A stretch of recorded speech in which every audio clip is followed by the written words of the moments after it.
सीताराम सीताराम सीताराम सीताराम सीताराम सीता।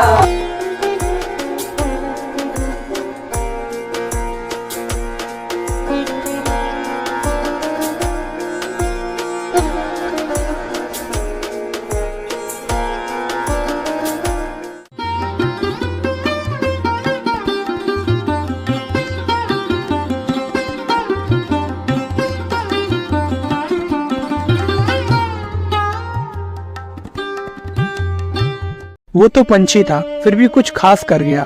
अपने कर्मों से खुद को प्रभु के पास कर गया। तुम भी सोचो अपने कर्तव्यों के बारे में कभी, तुम्हारे रहते कोई कैसे प्रकृति का नाश कर गया। आप सभी को मेरा प्रणाम। मेरा नाम है राज और आप देख रहे हैं स्पिरिचुअलिटी विथ राज।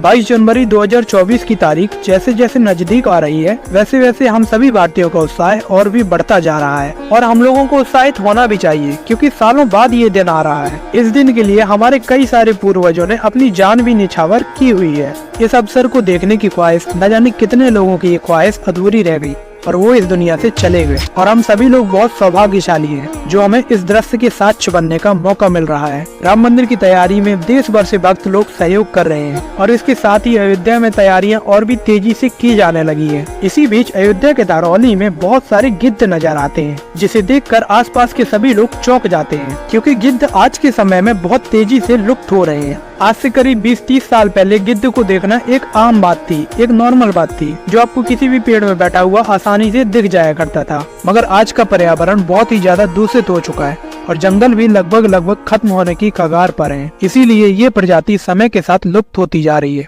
आप लोग खुद सोचिए, आपने आखिरी बार गिद्ध कब देखा था? आज जब एक गिद्ध को भी देखना मुश्किल हो रहा है, तब अयोध्या में अचानक से इतने सारे गिद्ध कैसे आ गए और सभी भक्त लोग इसको राम मंदिर से क्यों जोड़ रहे हैं? इसे समझने के लिए हमें हजारों साल पीछे जाना होगा। इसका वर्णन हमारे ग्रंथ रामायण में मिलता है। रामायण में 2 गिद्धराज के बारे में बताया गया है, जिनका नाम है गिद्धराज गरुड़ और गिद्धराज अरुण। गरुड़ जी के बारे में तो आप सभी लोगों ने सुना होगा। गरुड़ भगवान विष्णु के वाहन थे। गरुड़ को ही खगेश्वर के नाम से भी जाना जाता है। गरुड़ हिंदू धर्म के साथ ही बौद्ध धर्म में भी एक बहुत महत्वपूर्ण पंछी माने जाते हैं और अरुण सूर्य देव के सारथी बने। गिद्धराज अरुण के 2 पुत्र थे, संपाति और जटायु। एक बार दोनों भाई संपाति और जटायु अपने पिता से मिलने सूर्य देव के पास जा रहे थे। बढ़ते तापमान के कारण जटायु बीच में ही लौट गए और संपाति के कुछ दूर जाने के बाद सूर्य की बढ़ती उष्मा के कारण उनके पंख जल गए। जब भगवान श्री राम, माता सीता और लक्ष्मण वनवास में थे, तब उनको एक विशालकाय गिद्ध दिखाई पड़ा था। तब भगवान श्री राम ने अपने बारे में बताया और उनसे उनका परिचय लिया।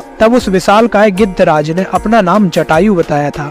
फिर गिद्धराज जटायु ने प्रभु श्री राम को कुटिया बनाने का स्थान बताया और उनकी रक्षा करने का वचन दिया। गिद्धराज जटायु राजा दशरथ के मित्र भी थे, इसीलिए आपने सुना होगा प्रभु श्री राम उनको अपने पिता के समान मानते थे। एक दिन प्रभु श्री राम और लक्ष्मण वन में गए हुए थे और कुटिया में माता सीता अकेली थी। तभी रावण आता है और माता सीता को ले जाता है। माता सीता की आवाज सुनते ही गिद्धराज जटायु उनको बचाने के लिए जाते हैं। गिद्धराज जटायु रावण से बहुत देर तक लड़ते रहे और अपनी वीरता का परिचय देते रहे, मगर गिद्धराज जटायु बहुत ही ज्यादा वृद्ध हो चुके थे और इसका फायदा उठाते हुए मायावी रावण ने अपनी तलवार से गिद्धराज जटायु के पर काट दिए, जिसके कारण गिद्धराज जटायु जमीन पर गिर पड़े। बाद में प्रभु श्री राम ने गिद्धराज जटायु को पूरी विधि विधान के साथ अंतिम संस्कार किया। और अगर हम बात गिद्धराज संपाति की करें, तो गिद्धराज संपाति को ये वरदान था कि वो बहुत दूर का भी देख सकते थे। उन्होंने ही अंगद और हनुमान जी को माता सीता का पता बताया था। इन्हीं गिद्धराजों से आज अयोध्या के गिद्धों की तुलना की जा रही है और माना जा रहा है कि प्रभु श्री राम की प्राण प्रतिष्ठा को देखने के लिए ये आ रहे हैं। इस बात पर कितनी सच्चाई है, ये बात हम आप पर छोड़ देते हैं। आप बताएं, आपका इस बारे में क्या सोचना है? आप लोग कितने उत्साहित हैं रामलला के मंदिर को लेकर? और हाँ, ये भी बताइए कि आप लोगों में से अयोध्या कौन कौन जा रहा है? ऐसे ही संस्कृति और ग्रंथों से जुड़ी बातों को जानने के लिए हमारे चैनल को सब्सक्राइब करें। जय श्री राम।